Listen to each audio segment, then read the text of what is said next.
আমৃত্যু ভালোবাসি তোকে। পর্ব ৭৫। তানভীর আশেপাশে নজর বুলিয়ে বন্যার দিকে সূক্ষ্ম নেত্রে তাকিয়ে বিলম্বিত কণ্ঠে জানতে চাইল, আমি কি করেছি?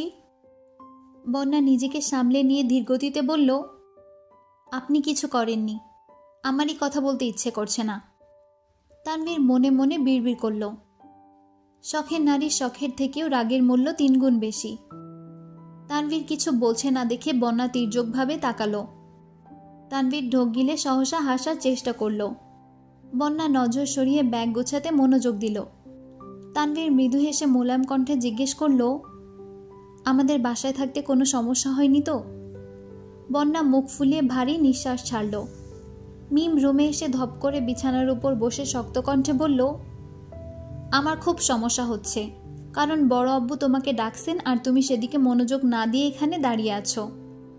তানভীর চমকে উঠল, সর্বনাশ। সর্বনাশ এখনো হয়নি, কিন্তু তোমাকে এই রুমে পেলে নির্ঘাত কিছু একটা হবে। তানভীর চটজলদি দ্রুত পায়ে দরজা পর্যন্ত গিয়ে আবারও থামল।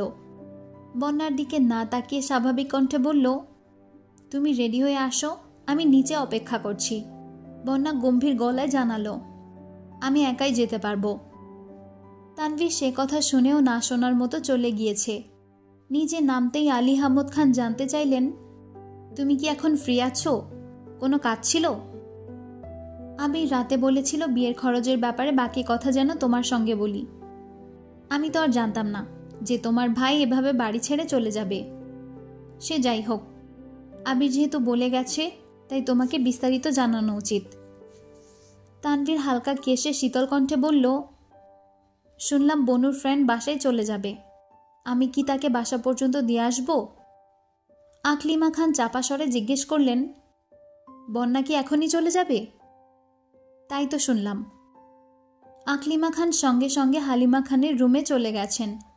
মেহমানদের জন্য গিফট কেনার দায়িত্ব হালিমা খান আর আকলিমা খানের ছিল। আলী আহমদ খান স্বাভাবিক কণ্ঠে বললেন, ঠিক আছে, তাকে বাসা পর্যন্ত দিয়ে আসো, পরে না হয় আলোচনা করা যাবে। আর হ্যাঁ, সাকিবকেও সাথে নিয়ে যেও। জি আচ্ছা। তানভীর আর সাকিব বাসার বাহিরে দাঁড়িয়ে নিজেদের মতো কথা বলছে। বন্যা সবার থেকে বিদায় নিয়ে বেরিয়ে আসছে। বন্যাকে দেখেই সাকিব মৃদুস্বরে বলল, আসসালামু আলাইকুম। ওয়ালাইকুম আসসালাম। সাকিব ঠোঁটে হাসি রেখে প্রশ্ন করল, আপনি কি আমাকে চিনেন?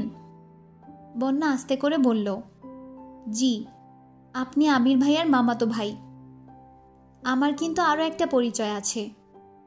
বন্যা ভ্রুকুচকে জানতে চাইল, কি? তানভীরের বন্ধু। ও। সাকিব তানভীরের দিকে তাকিয়ে উদাসীন কণ্ঠে জানতে চাইল, এটা কি হলো? তানভীর সহসা ঠোঁট উল্টালো।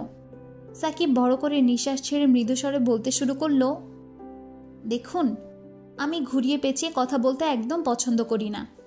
আমার স্পেশাল বন্ধুর স্পেশাল মানুষ হিসেবে আপনাকে খুব ভালো লেগেছে। আমার বন্ধুর মন খারাপের কারণ না হয়ে আপনি বরং তার সুখ পাখি হয়ে। তানভীর আচমকা সাকিবের মুখ চেপে ধরে বিড়বিড় করে বলল, তোকে এত কথা বলতে বলেছি? সাকিব তানভীরের হাত টেনে আহ্লাদি কণ্ঠে বলল, ভাবি আমাকে বাঁচান। বন্যার হিমশীতল চাহনি দেখে তানভীর সাকিবকে ছেড়ে দিয়েছে। বন্যা কিছু না বলেই চলে যাচ্ছে। তানভীর দ্রুত এগিয়ে গিয়ে গম্ভীর কণ্ঠে জিজ্ঞেস করল, কোথায় যাচ্ছ? বাসায়। কেন? বন্যা আর চোখে তাকিয়ে প্রশ্ন করল, মানে? ও সরি, বলছিলাম তুমি আমার সাথে না গিয়ে একা কেন যাচ্ছ? আমার বাসা আমি চিনি, আমি একাই যেতে পারবো, ধন্যবাদ। তানভীর মনে মনে বিড়বিড় করতে করতে গাড়ি নিয়ে আসছে। তানভীরের পাশের সিটে সাকিব বসা। বন্যার কাছাকাছি এসে গুরুগম্ভীর কণ্ঠে বলল, গাড়িতে বসো। তানভীরের কৃশ রক্তিম চোখ দেখে বন্যা না করতে গিয়েও কিছু বলতে পারল না। মাথা নিচু করে গাড়িতে উঠে বসল। সাকিব যেতে যেতে গুনগুন করে গান গাইছে, কিন্তু তানভীর আর বন্যা একদম চুপ। অর্ধেক পথ যাওয়ার পর তানভীর আকস্মিক ব্রেক কষল। সাকিবের দিকে তাকিয়ে চোখে ইশারা দিল। সাকিব কপাল কুঁচকে বলে বসল, চোখে ইশারা দিচ্ছিস কেন? যা বলার মুখে বল। তানভীর ভারী কণ্ঠে বলল, গাড়ি থেকে নামতে বলছি। গাড়ি থেকে নামবো কেন? তোরা কি কথা বলবি বল, আমি না হয় কানে আঙ্গুল দিয়ে রাখছি। যাবি? যাচ্ছি। তুই যে আমাকে মাঝ রাস্তায় ফেলে দিচ্ছিস, এটা বাসায় গিয়ে ফুপ্পি আর ফুপ্পাকে বলবো, সাথে তোর আব্বুকেও বলবো। যা ইচ্ছে বলিস। সাকিব নামতেই তানভীর আবারও গাড়ি স্টার্ট দিল। বন্যা মনোযোগ দিয়ে ফোন চাপছে, তানভীরের দিকে একবারের জন্যও তাকাচ্ছে না। বন্যাদের বাসার গলিতে না ঢুকে তানভীর অন্য রাস্তায় গাড়ি নিয়ে যাচ্ছে দেখে বন্যা শক্ত কণ্ঠে বলল, এদিকে কোথায় যাচ্ছেন? তোমার সাথে আমার কিছু কথা আছে। আমার এখন কোনো কথা শোনার ইচ্ছে নেই, আমাকে বাসা পর্যন্ত পৌঁছে দেন প্লিজ, না হয় এখানেই নামিয়ে দেন, আমি একা চলে যেতে পারবো। তুমি বাসায় গেলে আমার ফোন আর রিসিভ করবে না, তাই এখনই শুনতে হবে। তানভীর গম্ভীর মুখ করে গাড়ি চালাচ্ছে। অনেকটা যাওয়ার পর কিছুটা নির্জন রাস্তায় গাড়ি থামল। গাড়ি থেকে নেমে বন্যাকে উদ্দেশ্য করে বলল, নেমে আসো। বন্যা গাড়ি থেকে নেমে চিবুক নামিয়ে দাঁড়ালো। তানভীর শান্ত কণ্ঠে বলতে শুরু করলো, আমি জানি তুমি আমার উপর রেগে আছো, তবুও বলছি, মাথা ঠান্ডা করে আমার কথাগুলো একটু শোনো। মন আর মোহনার সম্পর্ক অনেক গভীর। মনের আকস্মিক পরিবর্তন একটা মানুষকে মানসিক আর শারীরিক দুদিকেই অকেজো করে দিতে সক্ষম। প্রতিনিয়ত রং বদলানোর এই পৃথিবীতে আহত মন নিয়ে বেঁচে থাকা বড্ড দায়। তবুও আমাদের নতুন করে স্বপ্ন দেখতে হয়, মনের ভেতর বেঁচে থাকার নতুন উদ্যম জাগাতে হয়। কারণ আমরা কোনো না কোনোভাবেই কারো না কারো কাছেই না চাইতেও বন্দী হয়ে যাই। ভাইয়াকে আমি কেবল একবার মুখ ফসকে মজা করে বলেছিলাম, তোমার বোনের প্রতি যতটা আবেগ আছে সেটা যদি পরবর্তীতে না থাকে, তখন যদি তোমার মনে হয় বনু শুধু তোমার অবুঝ মনের বিবশ বাসনা ছিল, আমার ছেলে মানুষের কথাগুলো ভাইয়ার কাছে এতটা গুরুত্বপূর্ণ হয়ে যাবে আমি কোনোদিন কল্পনাও করতে পারিনি। এত রিকোয়েস্ট করেও ভাইয়াকে থামাতে পারিনি। ওই পরিস্থিতিতে আমি না পারছিলাম বাসায় কিছু জানাতে, আর না পারছিলাম ভাইয়াকে আটকাতে। বাধ্য হয়ে চুপচাপ সব কিছু মেনে নিয়েছিলাম। সেই ঘটনার পর থেকে আমার মাথায় সর্বক্ষণ একটা অজ্ঞাত দুশ্চিন্তা ঘুরপাক খেত। তবে ভাইয়া বরাবর নিজের জায়গায় অক্লিষ্ট ছিল। প্রথম দিকে বনুর ব্যাপারে আমার সাথে কথা বলতে ইতস্ততা বোধ করলেও বিয়ের পর ভাইয়া সম্পূর্ণ বদলে গিয়েছিল। আমি এমন একটা মানুষ যে ভাইয়ার পাগলামি চরম মাত্রা যেমন দেখেছি, তেমনি ভাইয়ার অবাধ ধৈর্যের অন্ততও দেখেছি। 12,000 কিলোমিটার দূর থেকেও একটা মানুষ আরেকটা মানুষকে ঠিক কতটা ভালোবাসতে পারে, এটা ভাইয়াকে না দেখলে হয়তো আমি বিশ্বাসই করতাম না। একটা সময় পর্যন্ত আমি খুব ভয় পেতাম। ভাই হয়ে একমাত্র বোনের ব্যাপারে এত বড় সিদ্ধান্ত একা নিয়েছি বলে নিজেকে নিজে খুব দোষারোপ করতাম। কিন্তু এখন আমি গর্ব করে বলতে পারি, আমি আমার বোনের জন্য বেস্ট সিদ্ধান্তটাই নিয়েছিলাম। হয়তো ভাইয়ার বিয়ে করার সময়টা ভুল ছিল, কিন্তু নিয়তে কোনো ভুল ছিল না। ভাইয়া বনুকে সব সময় বউয়ের মর্যাদা দিয়ে এসেছে। বন্যা, তুমি বিশ্বাস করবে না, ভাইয়া কত রাত নির্ঘুম কাটিয়েছে, কত রাত বনুর জন্য সীমাহীন কেঁদেছে।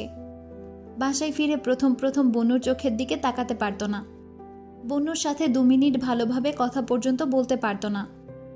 ওই পরিস্থিতি থেকে নিজেকে সামলে স্বাভাবিক জীবনে নিয়ে এসেছে। নিজেকে প্রতিষ্ঠিত করার জন্য অদৃশ্য জেদকে কাজে লাগিয়েছে। এই সব কিছু তো ভাইয়া করল, কিন্তু আমি আমার ভাইয়ের জন্য কি করলাম? উত্তর হলো কিছুই না। তাই সিদ্ধান্ত নিয়েছিলাম, আব্বু আর বড় আব্বু দুজনকে যা বলার আমিই বলবো। রাকিব ভাইয়াকে জানানোর পর রাকিব ভাইয়া বলেছেন ওনারাও আমার সাথে থাকবেন। গেলাম বড় আব্বুর অফিসে, কিন্তু ভাগ্যক্রমে শুধু বড় আব্বুকেই পেয়েছিলাম। সাহসের অভাবে প্রথম দিকে বিয়ের বিষয়টা মুখ পর্যন্ত এনেও বলতে পারছিলাম না। বড় আব্বু বোধহয় কিছুটা আন্দাজ করতে পেরেছিলেন, তাই রাকিব ভাইয়াদের পাঠিয়ে আমার সাথে আলাদাভাবে কথা শুরু করেছিলেন। খুব সহজে কৌশলে আমার থেকে সব কিছু জেনেও নিয়েছিলেন। আমিও সেদিন কোনো কিছু বলতে দ্বিধাবোধ করিনি। আমি যা করেছি আমার ভাইয়ের জন্য করেছি, আমার বোনের জন্য করেছি, কারণ আমি বরাবরই তাদের মুখে নিখাত হাসিটাই দেখতে চেয়েছি। এই সব কিছু শোনার পর তোমার যদি মনে হয় আমি ভুল করেছি, তাহলে তোমার যা ইচ্ছে বলতে পারো, আমি কিছুই বলবো না। বন্যা রাশভারী কণ্ঠে বলল, আপনি মেঘের ভাই আর আমি জানি আপনি খুব দায়িত্বশীল একজন মানুষ। আপনি যা করেছেন তা বুঝেই করেছেন, তাই এই ব্যাপারে আমার কিছু বলার নেই। তাহলে তুমি রেগে আছো কেন? এমনি এমনি এমনি বলে আর কতদিন কথা কাটাবে? কি হয়েছে বলো? আমার কিছু হয়নি, আমি বাসায় যাব। তানভীর আচমকা বন্যার মুখোমুখি দাঁড়ালো। বন্যার নামানো চিবুক উঠিয়ে বলল, তোমার কিছু না হলেও আমার মনে প্রতিনিয়ত তেজস্বীর ঝড় বইছে। অস্ফুট আবেগ নিয়ন্ত্রণ করতে করতে আমি ভয়াবহ অপ্রসন্নতায় জড়িয়ে গেছি। শত শত নব্য স্বপ্নের ভিড়ে আমার অনুভূতিগুলো অবাঞ্ছিতের ন্যায় পড়ে থাকতে দেখতে আর পারছি না। সবার কাছে পরিত্যক্ত হলেও আমার আবেগ আমার নিকট অত্যন্ত অভিনিবিষ্ট। অনেক সহ্য করেছি, আর সম্ভব হচ্ছে না বন্যা। বন্যা অতর্কিতে কয়েক পা পিছিয়ে গেল। তানভীরের কথার মাঝখানে তেজি কণ্ঠে বলে উঠল, জীবন যতটা সহজ, বাস্তবতা ঠিক ততটাই কঠিন। আবেগের তাড়নায় নেওয়া সিদ্ধান্তগুলো অগভীর মানুষের মতোই ক্ষণস্থায়ী। হৃদয়ের অপাবৃত আত্মতা কিংবা একরাশ মুগ্ধতা চাই না আমি। মুখোশধারী মানুষের ভিড়ে নিজের অস্তিত্বকে হারাতেও চাই না। এত উচ্চাকাঙ্ক্ষী জীবন আমি চাই না। আমি বাস্তবতাকে আঁকড়ে ধরে বাঁচতে চাই। অতি সাধারণ একটা জীবন চাই। আপনার আবেগ অনুভূতিকে অবজ্ঞা করার সাধ্য আমার নেই। তাই ভালো হয় যদি আপনি আমাকে কোনো কিছু না জানান। তানভীর নির্বাক চোখে চেয়ে আছে। বন্যার মুখের কাঠখোট্টা কথাতে তানভীর বাকরুদ্ধ হয়ে গেছে। হৃদয় অঙ্গনের উথাল পাথাল ঢেউয়ে শ্বাস এলোমেলো হয়ে যাচ্ছে। সর্বশক্তি দিয়ে নিজেকে ধাতস্থ করার চেষ্টা করল। বন্যার দিকে তাকিয়ে কাটকাট গলায় বলল, তুমি মেয়ে ভীষণ নির্দয়া।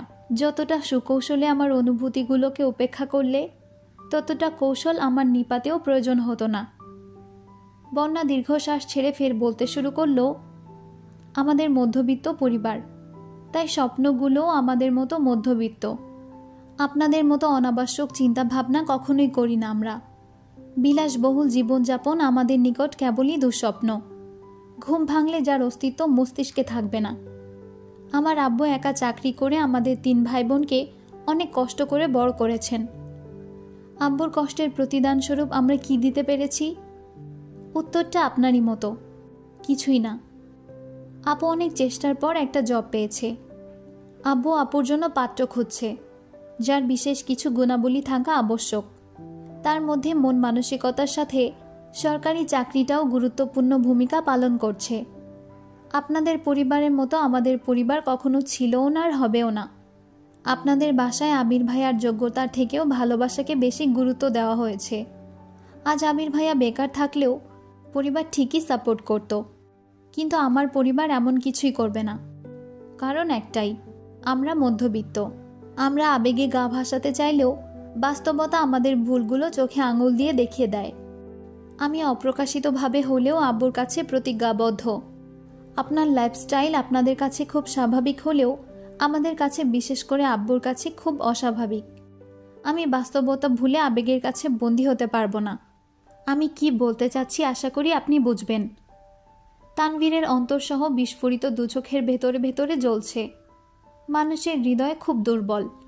প্রিয় মানুষের অতি সামান্য কথাতেও হৃদয় ভেঙে চূর্ণ বিচূর্ণ হয়ে যায়। বন্যার কথায় তানভীরের হৃদয় নিঙ্গড়ান ব্যথাগুলো ভেতরটাকে বড্ড পোড়াচ্ছে। মনের ভেতর উদ্দীপ্ত প্রেমানুভূতি অচিরেই পুড়ে উধাও হয়ে ছাই হয়ে গেছে। তানভীর চোখ ভরা ব্যগ্রতা আড়াল করে চুপচাপ গাড়ি স্টার্ট দিল। বন্যা এস্ত পায়ে এগিয়ে গাড়িতে বসল। বাকি রাস্তা কেউ কারোর সাথে একটা কথাও বলেনি। অন্যান্য দিন বন্যাকে বাসার সামনে নামিয়ে তানভীর কিছুক্ষণ অপেক্ষা করে, তবে আজ সেটাও করেনি। মোখলেস মিয়ার সাথে দেখা পর্যন্ত করেনি। 10 থেকে 11 ঘন্টা জার্নি শেষে আবির আর মেয়ে কক্সবাজার পৌঁছেছে। সমুদ্রের কাছাকাছি একটা রিসোর্টে আগে থেকেই বুকিং দেওয়া ছিল, সেখানেই উঠেছে। আবির কোনো রকমে ফ্রেশ হয়ে লম্বা ঘুম দিয়েছে। গত 1 সপ্তাহের ছুটোছুটি, অতিরিক্ত দুশ্চিন্তা, নির্ঘুম রাত কাটাতে কাটাতে আবির ক্লান্ত হয়ে গেছে। মেঘও ঘুমিয়েছে, তবে ঘণ্টাখানিক পরেই মেঘের ঘুম ভেঙে গেছে। অর্ধ ঘুমে থেকেই পেটের উপর আবিরের শক্ত হাতের কোমল স্পর্শ অনুভব করতে পারছিল। মেঘ আর চোখে আবিরকে এক পলক দেখে আবিরের হাতটা পেটের উপর থেকে সরিয়ে ওয়াশরুমে চলে গেছে। হাত মুখ ধুয়ে রুমে আসতে নজর আটকায় আবিরের পরিশ্রান্ত আদলে। মেঘ অবাক চোখে আবিরের দিকে চেয়ে আছে। পুরুষের কখনোই রূপের প্রয়োজন হয় না, শুধু প্রয়োজন হয় মায়ার। মেঘ আবিরের মায়ায় জড়িয়ে গেছে, যে মায়া আমৃত্যু কাটাতে পারবে না। আবির নামক শখের পুরুষ যখন একান্ত মেঘের হয়ে গেছে, যে পুরুষে অন্য কোনো নারীর অস্তিত্ব নেই। আবিরের মায়াবী আদলে স্থির দৃষ্টিতে চেয়ে আছে। মেঘের রন্ধে রন্ধে প্রেমানুভূতি জাগ্রত হচ্ছে। শেষ বিকেলের অনুজ্জ্বল আলোতে আবিরের মায়াময় আদল দেখে মেঘ নতুন করে আবিরের প্রেমে পড়েছে। সমুদ্রের গর্জন কানে বাজতেই মেঘ গুটি গুটি পায়ে বারান্দায় গেল। রিসোর্টটা খুব বেশি দূরে না হওয়ায় সমুদ্রের উত্তাল ঢেউগুলো স্পষ্ট দেখা যাচ্ছে। মেঘ জীবনে প্রথমবারের মতো কক্সবাজার এসেছে। বাসায় অনেকবার বলেও কোনোভাবে কাউকে সেভাবে রাজি করাতে পারিনি। মেঘ কিছুক্ষণ সমুদ্রের ঢেউ আর গর্জন শুনে পুনরায় রুমে আসছে। আবির তখনও গভীর ঘুমে নিমগ্ন। কি করবে বুঝতে না পেরে মেঘ বিছানার পাশে বসল। আবিরের উন্মুক্ত শরীর গলার কিছুটা নিচে কালো তিলটা জ্বলজ্বল করছে। মেঘ কিছুক্ষণ মুগ্ধ চোখে চেয়ে থেকে আচমকা সদাশয় হাসল। হাসির সাথে লজ্জা আড়াল করতে সহসা দুহাতে মুখ লুকিয়ে ফেলেছে। কয়েক সেকেন্ড সময় নিয়ে ধীরগতিতে নিঃশ্বাস ছেড়ে দু আঙুলের ফাঁক দিয়ে আবারও আবিরকে দেখতে লাগলো। আবিরের মতো মেঘেরও আজ বলতে ইচ্ছে করছে, আমার মনের রাজকুমার আজ আমার হৃদয় স্ফুরিত উত্তাপ ছড়াচ্ছে। আবির ঘুমের মধ্যেই পাশে হাত রেখে মেঘের উপস্থিতি বোঝার চেষ্টা করছে। 2-3 বার হাত রেখে মেঘকে না পেয়ে ঘুমের মধ্যেই কপাল কুঁচকে নিভু নিভু চোখে তাকালো। মেঘের ঠোঁটের কুহুকি হাসি দেখে আবির আনমনে হেসে উঠল। আবিরের হাসি দেখেই মেঘ থতমত খেয়ে বিছানার পাশ থেকে উঠে যেতে চাইল। আবির আচমকা একটানে মেঘকে নিজের সাথে জড়িয়ে নিল। আতঙ্কে মেঘ দুচোখ বন্ধ করে ফেলেছে। আবির এক হাতে মেঘের পিঠ বরাবর জড়িয়ে ধরে আছে, অন্য হাতে মেঘের কপালে পড়ে থাকা চুলগুলো কানের পাশে সরাতে সরাতে নিরুদ্যম কণ্ঠে বলল, আর কতদিন এভাবে লুকোচুরি করবে? এখন তো আমি তোমার পার্মানেন্ট সম্পত্তি হয়ে গেছি। আবির ভ্রু নাচাতে মেঘ লজ্জায় আবিরের প্রশস্ত বুকে মুখ লুকালো। আবির দুহাতে মেঘকে শক্ত করে জড়িয়ে ধরে কানের কাছে বিড়বিড় করল, তুমি এত লজ্জা পেলে আহিয়া আসবে কেমন করে? মেঘ কর্কশ কণ্ঠে বলল, ইস, ছাড়ুন আমাকে। তুমি কি জানো, তোমার হাসিটা ভয়ঙ্কর রকমের সুন্দর, আর সেই হাসি দেখলেই আমার মনে শুধু প্রেম প্রেম ফিল হয়। গত 2টা বছর বিয়ে করা বউয়ের কাছ থেকে কিভাবে নিজেকে দূরে রেখেছি, এটা যদি তুমি বুঝতে, তাহলে 1 সেকেন্ডের জন্যেও আমাকে ছেড়ে দূরে যেতে চাইতে না। মেঘ আবিরের বুক থেকে ওঠার চেষ্টা করছে, কিন্তু পারছে না। মেঘ বাধ্য হয়ে ভীতি কণ্ঠে ফের অনুরোধ করল, ছাড়ুন। আবির ধীর কণ্ঠে শোধালো, মনের ভেতর যে আগুন জ্বালিয়েছ, সে আগুন নিভাবে কে শুনি? মেঘ হতবিহ্বল। আবিরের বলা প্রতিটা বাক্য নির্লজ্জতার পরিচয় দিচ্ছে। মেঘ বলার মতো কোনো কথাই খুঁজে পাচ্ছে না। আবির মোলায়েম কণ্ঠে ডাকল, বউ। মেঘ নিশ্চুপ হয়ে আবিরের বুকের উপর শুয়ে আছে। আবির পুনরায় ডাকল, ও বউ। মেঘ মৃদুস্বরে বলল, হুম।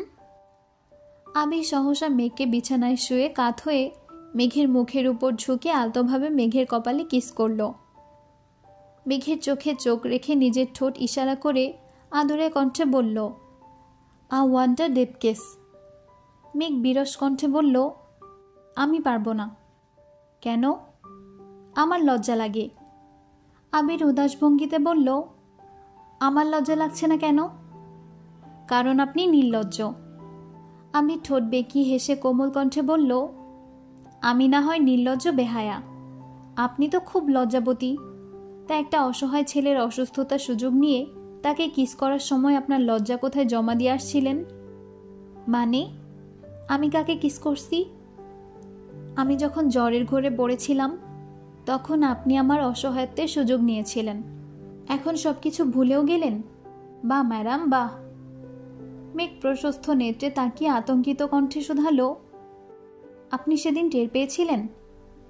আবির মুচকি হেসে বলতে শুরু করলো, আম্মুর পরে তুমিই একমাত্র নারী যার গায়ের গন্ধ আমি উপলব্ধি করতে পারি। তুমি নিঃশব্দে আমার পাশ ঘেঁষে গেলেও আমি নিগুড়ো ঘুমে থেকে সেটা অনুভব করতে পারি। তুমি দূর থেকে এক পলক তাকালেও আমার হৃদয় আর মস্তিষ্ক সদা জাগ্রত হয়ে ওঠে।